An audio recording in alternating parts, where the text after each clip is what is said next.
All right, hello, strangers from the internet. Welcome to Biggie's Tavern.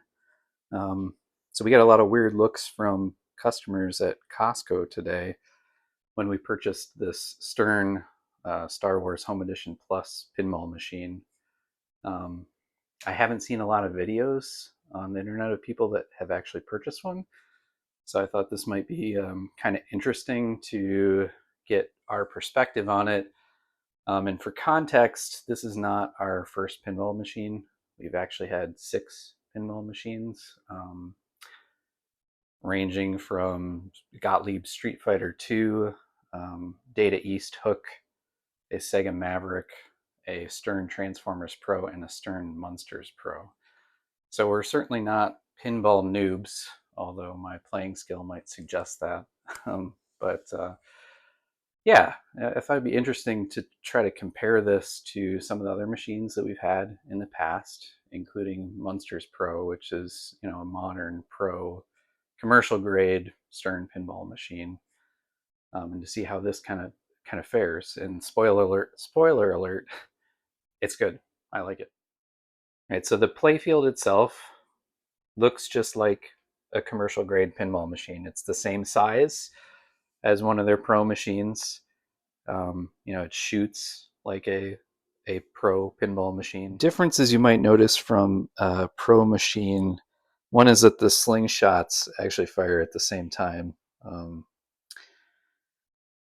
I don't really notice much difference in terms of gameplay, or really any difference. To me, I don't even really notice that they're firing together.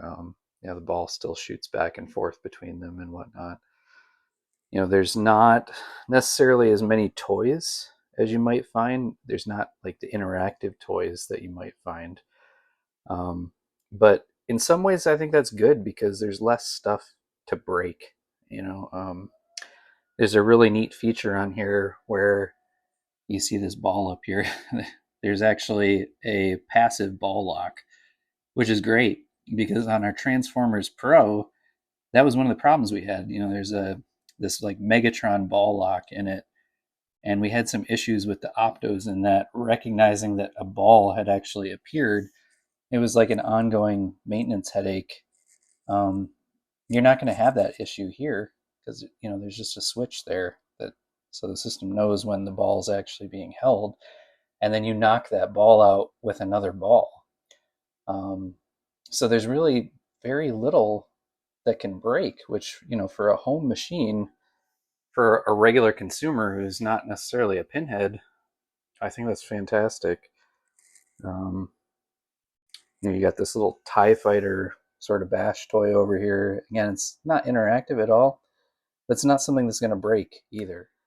So another change that they've made with this one over some of the previous home editions that I've seen, this is a much larger screen. Um, I think with the Jurassic Park and the previous version of the Star Wars Home Edition, they had like a little screen that kind of felt like a phone screen. This one is huge in comparison. I don't miss the bigger screen from a pro machine when I'm playing this. It's got plenty of size to display everything.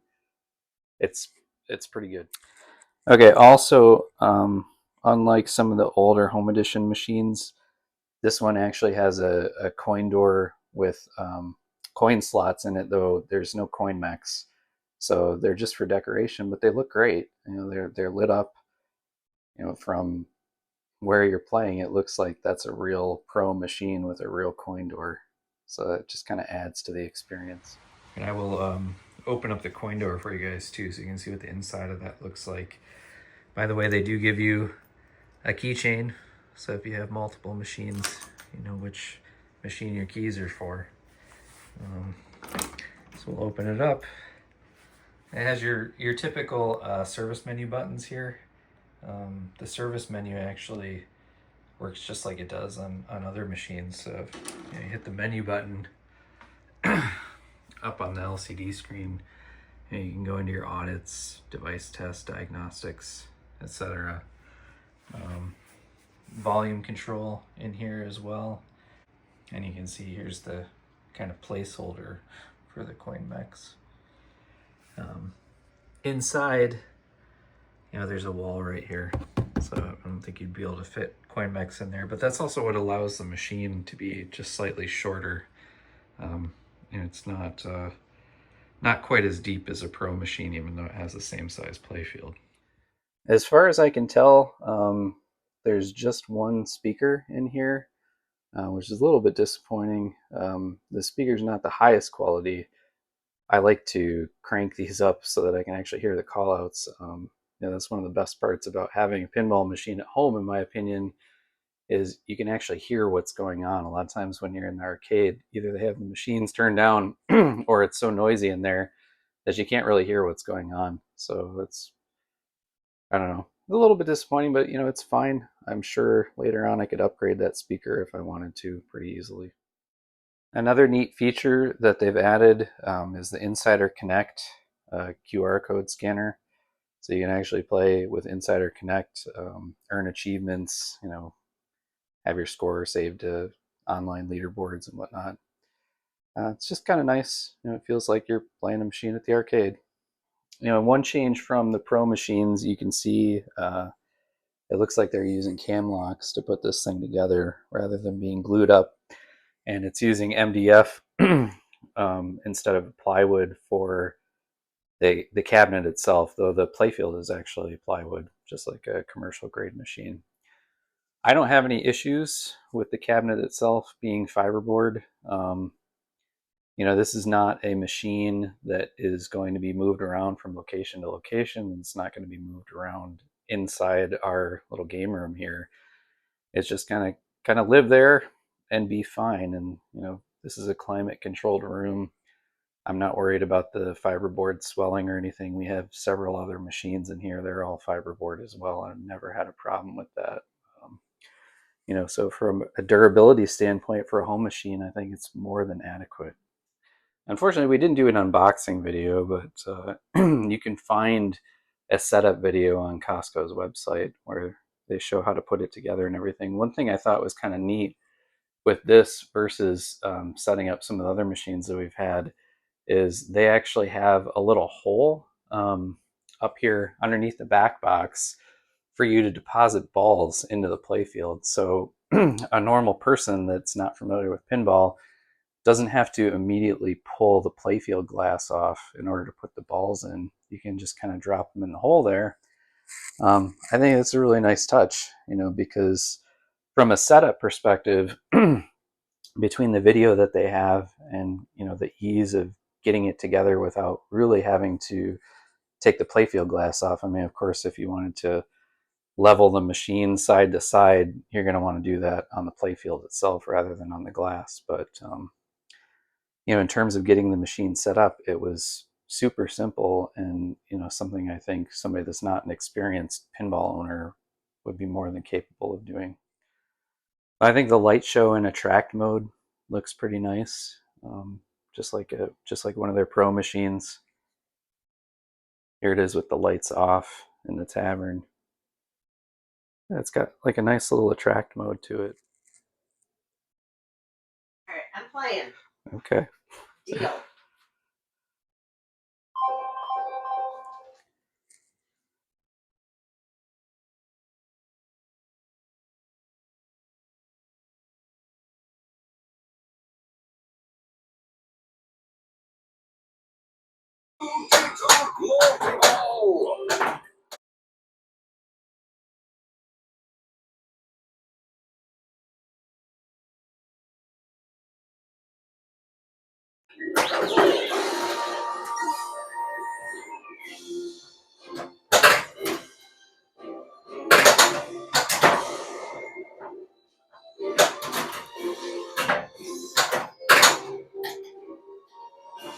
Exciting is hardly the word I would use.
All right, so as somebody who has owned 5 other commercial grade machines, is this worth $4,800? And the answer is absolutely. I think so. Um, from a gameplay standpoint, it feels just like I'm playing a commercial grade machine. It feels very similar actually to the Munsters that we had. Um, that had some other interactive toys on it, like the little spot target that pops up, which actually we had a problem with that right out of the box because when Spot would pop up, his little trap door would get stuck on the plastic next to it sometimes. So, it's an easy fix, but for a home user that's not necessarily a pinhead and doesn't want to have to deal with a lot of maintenance, I think this kind of accomplishes the same level of entertainment as the pro machines do, at a much lower cost and with less potential maintenance headaches. With some of our older machines, we spent more time working on them than we did actually playing them. And with this, because it's a new in box stern that you get a warranty on, plus Costco has a great return policy if for some reason you didn't like it, I thought it was kind of a no brainer. There are certainly other modern games that I like the layout a little bit more, like, for example, the X-Men or King Kong. I think those have a more interesting layout for me personally. But the reality is, there's a lot of places around me that have the LE version of that, of those games, which, even if I bought a pro version of that, I'm always going to be thinking, oh, the LE is a lot cooler, right? But I don't really feel like investing in limited edition versions of the games. I'd rather just kind of go and play those at the arcade. And this kind of scratches the itch for playing pinball at home at a much lower price tag. So, yeah, it's great. I hope they sell a ton of them. I hope they come out with more. I'd love to see a new one of these at Costco every year. Um, that would be awesome. All right, so that's it for this video. If you have any other questions about the machine, post a comment. I'll try to respond and get you the answers. But overall, I think this is a great machine. I'm gonna have to spend some more time playing to try to beat my wife's score.